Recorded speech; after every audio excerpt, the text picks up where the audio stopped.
Again, that was the list on the agenda. Any questions at all? And of course, we'd be happy to answer. We've got one. Go ahead.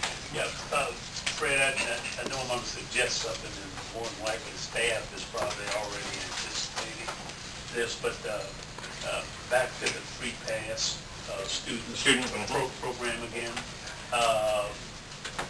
and especially given what you said, Sue, about what you heard over in Cleveland, is that sometime maybe within the next 30 to 60 days, there may be an opportunity for us to take advantage of getting some media exposure on the positive impact of this program, you know, not only from the students' perspective, but from the parents' perspective of what this really means.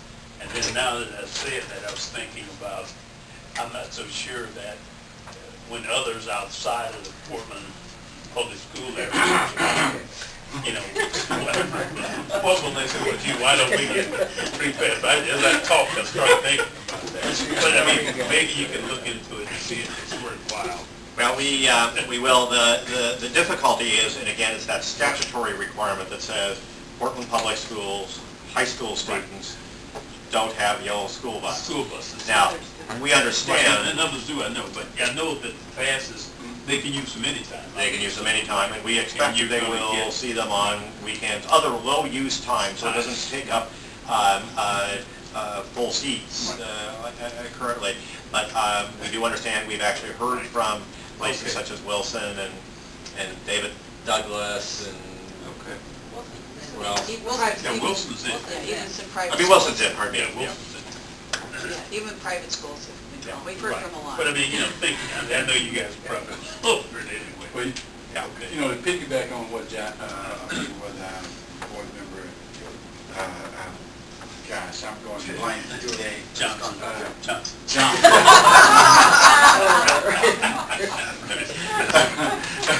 But piggyback on what George is saying,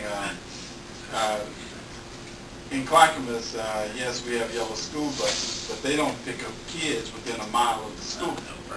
So I wouldn't be surprised if you hear from some of those parents or principals, you know, regarding those students, because at the end of the day, you can walk down 122nd, you see all the kids trying to run to school. So just a heads up out there. Well, I mean, I think these are issues that are out there in any event, and we will be obviously watching very, very closely. I think that the bigger issue that's going to be at hand here is that this is, in fact, being funded through the BETC program, and even though that is a tax credit, it obviously what it essentially does is lower general fund revenues to the state. And the question is really how do you really balance that? And my guess is that that's where pressures are going to come. They've already come. In fact, Governor Kulongoski line item vetoed some elements around the BETC program. But it does tell you that this is an issue that's going to get engaged. My guess is this issue of what we're doing in this area, it will be a part of that debate as well, my guess. So, you know, there are a lot of elements to this that I think are going to still play out over time. The one thing that is different, and I do stress it, is that in the Portland public schools, the idea of having magnet schools that really are going to expect that many students, and I think the estimates, I can't remember now, maybe Carolyn will remember, but it's a large percentage of the students are expected not to be at their closest neighborhood high school, what typically they would have been in the past, but at another school. Really kind of underscores that the old school bus probably doesn't work. Only public transportation will work to be able to deliver that kind of a program. But I hear both of you well. It's why can't we be a part of that program as well? To save me from buying a car. All right, any other business? Oh, just one question more. We didn't get an update on that labor contract negotiation. Oh, just the schedule. The current contract does expire on November 30th. Work is already underway. I know that I read in the labor press that the ATU has been having meetings trying to be able to put together what is their proposal. Technically, the requirement is that both sides put down proposals and then you begin the formal negotiation. We have been ready for some time, ready to be able to proceed with that. We will we will be actually having a formal proposal soon.